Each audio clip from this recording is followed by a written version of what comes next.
À 82 ans, j'ai appris que le rire, l'amitié et les nouvelles aventures peuvent défier l'âge.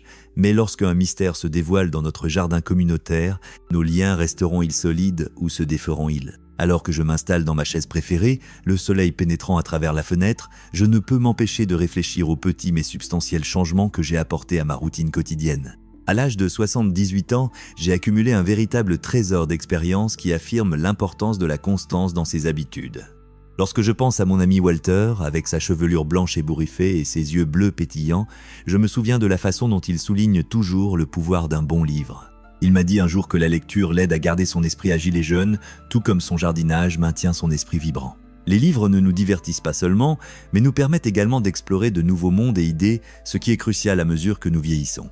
Chaque après-midi, je participe à cette habitude enrichissante, une tradition qui inclut maintenant l'organisation de notre club de lecture mensuel comme moyen de me connecter avec la génération plus jeune et de partager mon amour de la littérature. En parlant de connaître ses voisins, je ne peux pas oublier Mabel, qui apporte son flair pour la mode et l'amitié à notre petit groupe. Juste l'autre jour, elle a partagé son secret pour maintenir une bonne santé mentale, tenir un journal de gratitude. Mabel croit que prendre quelques instants chaque jour pour réfléchir à ce dont nous sommes reconnaissants, que ce soit l'odeur du café frais le matin ou une agréable conversation avec un ami, peut illuminer notre perspective. Elle y croit fermement et a encouragé chacun d'entre nous à essayer. J'ai commencé à noter mes pensées et, à ma grande surprise, cet acte simple m'a aidé à apprécier même les plus petites joies de la vie. Chaque fois que j'écris, je me trouve à m'arrêter pour exprimer ma gratitude pour des habitudes vivifiantes qui reconfigurent ma façon de voir le vieillissement. Quelle meilleure habitude ajouter à notre liste que celle qui cultive un cœur plein de joie et de gratitude ? Maintenant, parlons de l'activité physique qui m'a été chère depuis que j'ai commencé ma routine d'étirement léger le matin. Prenons exemple sur les récits de Tommy sur la façon dont il est resté actif physiquement en tant que mécanicien, j'ai commencé à consacrer 15 minutes par jour à des exercices de mobilité. Les étirements sont devenus non seulement une habitude, mais aussi un moment de pleine conscience, me faisant sentir souple et vivant. Tommy, vêtu de sa casquette de baseball préférée, se joint souvent à moi pour nos étirements matinales, une excellente façon de maintenir la camaraderie tout en travaillant sur notre bien-être. Ce sont ces petites et joyeuses réunions qui nous encouragent à rester actifs, échangeant histoire et rire tout en nous étirant. L'importance de garder nos corps en mouvement ne peut être sous-estimée. Lorsque nous priorisons la santé physique, nous cultivons la résilience et prolongons notre capacité à apprécier les petits moments de la vie. Les connexions sociales sont un autre pilier du bien-être que Walter, Mabel et moi chérissons énormément. Vivre seul peut parfois sembler isolant, mais nous avons fait un pacte pour nous garder engagés et impliqués dans nos vies respectives. Walter nous invite dans son magnifique jardin pour des séances de thé le week-end, ornées de fleurs qui reflètent son charisme. Mabel remplit toujours nos réunions de rire, nous divertissant lors des soirées de bingo au centre communautaire. Non seulement cette camaraderie enrichit notre santé émotionnelle, mais l'implication communautaire alimente un sens du but qui peut changer la donne à mesure que nous vieillissons. Prendre le temps de se connecter réduit les sentiments de solitude et améliore notre bien-être mental. Je me souviens que Walter a dit un jour « Les rires que nous partageons peuvent guérir nos cœurs ». En racontant un incident humoristique impliquant un écureuil espiègle qui a ruiné ses parterres de fleurs soigneusement arrangés, alors que je me plonge plus profondément dans les habitudes qui enrichissent nos vies, je découvre que maintenir une alimentation saine joue également un rôle vital. Les conseils de Mabel sur la nutrition ont résonné dans ma conscience, me poussant à privilégier les aliments complets plutôt que les options transformées. Nos rassemblements à l'heure du déjeuner se sont transformés en une aventure culinaire, où nous partageons des recettes contenant des fruits et légumes frais, nous délectant de la simple joie de repas nutritifs. À travers sa cuisine créative, alors que notre semaine se déroulait, j'ai commencé à réfléchir davantage à la joie de l'engagement communautaire. L'accueil de notre club de lecture hebdomadaire par Mabel était devenu le point culminant de ma semaine. Ce n'était pas seulement une question des livres que nous discussions, mais aussi du sentiment d'appartenance qu'il favorisait. Chaque rassemblement se transformait en un mélange enchanteur d'opinions, de rires et d'échanges d'expériences de vie, enrichissant ma propre perspective sur les intrigues. Un beau mercredi, alors que je m'installais dans mon fauteuil moelleux préféré, je ne pouvais m'empêcher de remarquer l'éclat dans les yeux de Mabel alors qu'elle nous présentait notre nouveau livre du mois. Celui-ci est un véritable bijou, annonça-t-elle et nous nous penchâmes tous en avant, désireux de goûter aux mots qu'elle avait choisis, les voyant comme une invitation à plonger ensemble dans un nouvel univers. La chaleur émanait non seulement de nos intérêts littéraires partagés, mais aussi de la camaraderie qui se formait dans ces moments confortables de découverte mutuelle. Tommy se joignait souvent à nous, ses rires roulant de sa langue comme de petites gouttes de pluie frappant la fenêtre pendant l'une de nos séances. Ces histoires, pleines de leçons de vie de ses jeunes années en tant que mécanicien, suscitaient un sentiment de nostalgie et de curiosité en nous tous. Lors de notre dernier rassemblement, alors que Tommy racontait une mésaventure avec une tondeuse à gazon incontrôlable qui avait fait un détour inattendu dans une fleuristerie, nous ne pouvions nous empêcher de rire. Son récit animé nous rappelait que les notes comiques de la vie maintiennent notre esprit en élevant, ce qui était un ingrédient inestimable dans la recette pour s'épanouir au-delà de 75 ans. Pourtant, ce qui a marqué chacun d'entre nous était son message sous-jacent sur la résilience. La vie peut nous lancer des défis, mais le rire peut véritablement être le remède qui guérit. Ces moments partagés ne remplissaient pas seulement la pièce de joie. Ils remplissaient nos cœurs d'espoir, nous rappelant que le rire agit comme un fil entrelaçant nos histoires ensemble. De plus, l'influence de Mabel s'est étendue au-delà de nos discussions littéraires alors qu'elle continuait d'inspirer des habitudes saines. À chaque recette qu'elle partageait, elle nous encourageait non seulement à bien manger, mais aussi à apprécier nos repas ensemble.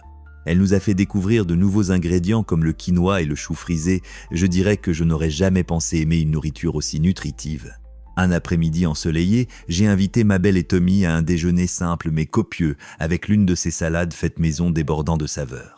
Mélanger les saveurs, c'est comme créer une bonne histoire, dit-elle alors que nous dévorions sa création. Nous avons partagé des anecdotes tout en savourant notre repas, et soudain, la cuisine s'est animée d'excitation. J'ai réalisé que partager un repas n'était pas simplement une question de subsistance. C'était une question de nourrir des liens et de créer des expériences mémorables qui perdurent bien après la dernière bouchée. Dans l'esprit de cultiver de nouvelles connexions, nous avons élaboré un plan pour sortir nos rencontres hebdomadaires dans le monde. Un jardin communautaire avait récemment ouvert et nous étions tous désireux de donner un coup de main. Les yeux pétillants de Walter ont suggéré de faire du bénévolat au jardin où il trouvait lui-même le calme au milieu des fleurs.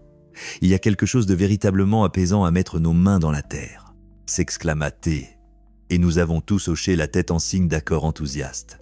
Notre première journée de jardinage était remplie de rires joyeux, de taquineries amicales occasionnelles et de la satisfaction de planter ensemble des graines, de la sorte littérale bien sûr. Nous avons peut-être eu plus de plaisir que de productivité, mais cette journée a mis en lumière comment participer à des efforts communautaires pouvait raviver notre sens du but et créer un vaste esprit de camaraderie.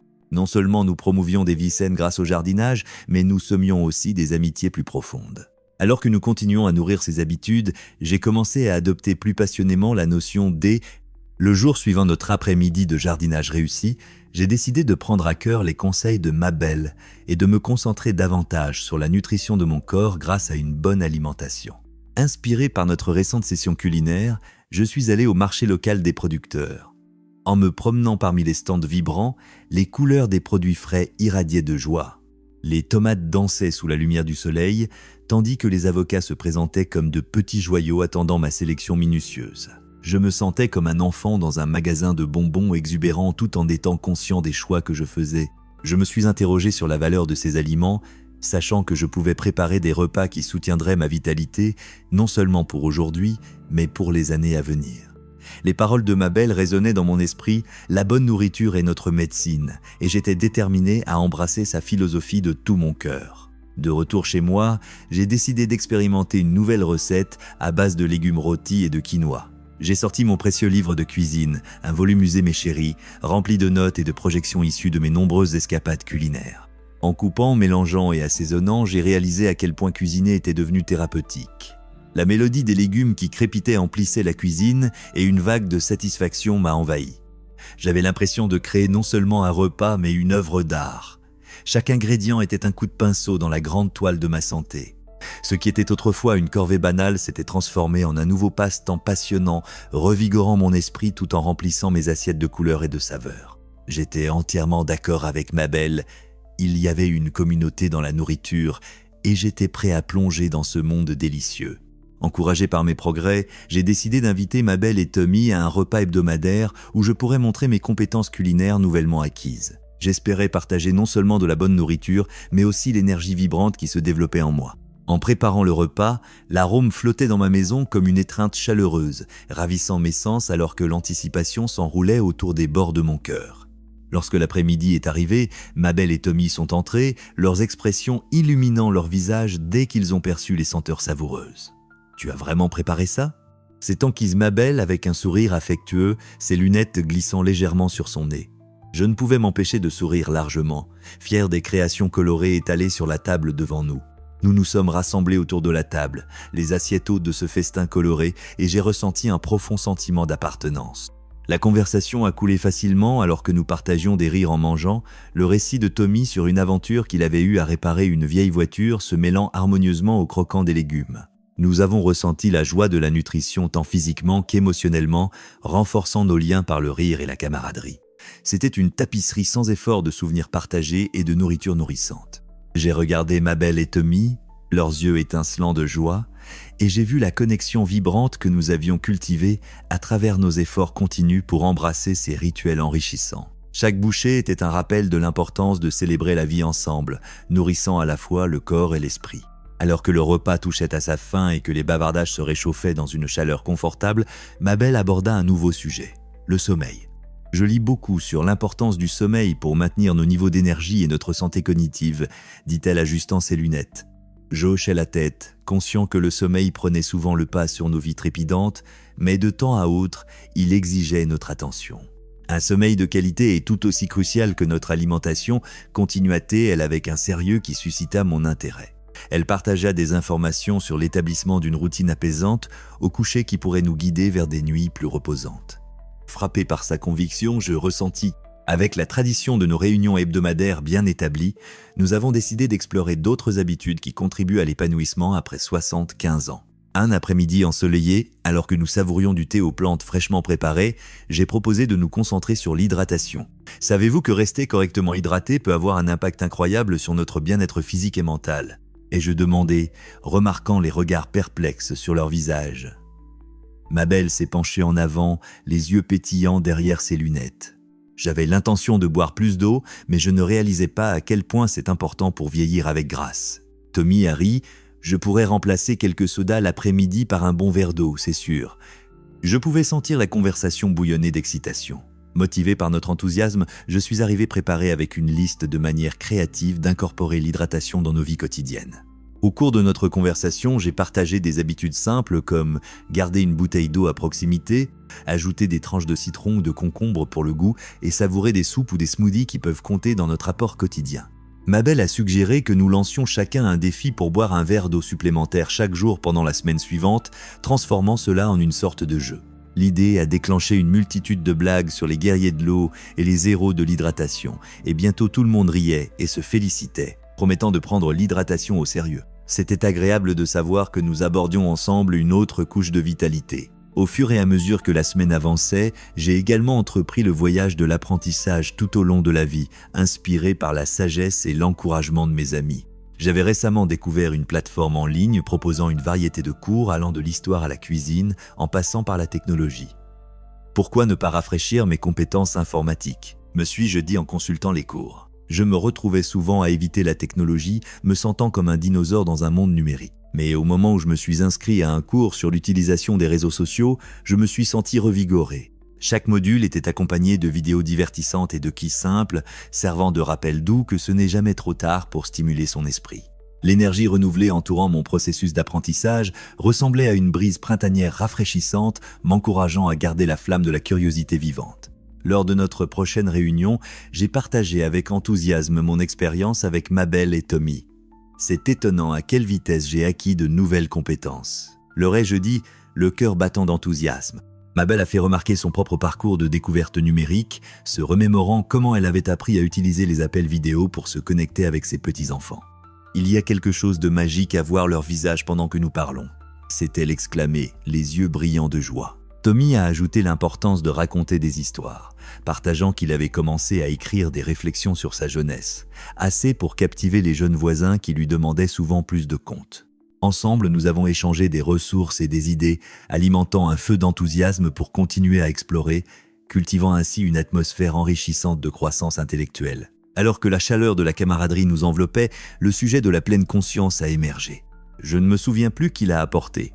Mais soudainement, les mots de chacun coulaient comme un ruisseau bouillonnant, partageant des idées sur la façon de cultiver la présence dans nos vies chargées. Mabel a suggéré des exercices de respiration, tandis que Tommy a souligné la joie des moments simples, comme regarder le coucher de soleil ou écouter les oiseaux chanter. La pleine conscience, c'est pas seulement méditer, c'est apprécier chaque petit détail autour de nous et je réfléchis, ressentant un lien profond se former entre nous. Nous avons commencé à réfléchir à la façon dont nous pourrions consacrer quelques minutes chaque jour à simplement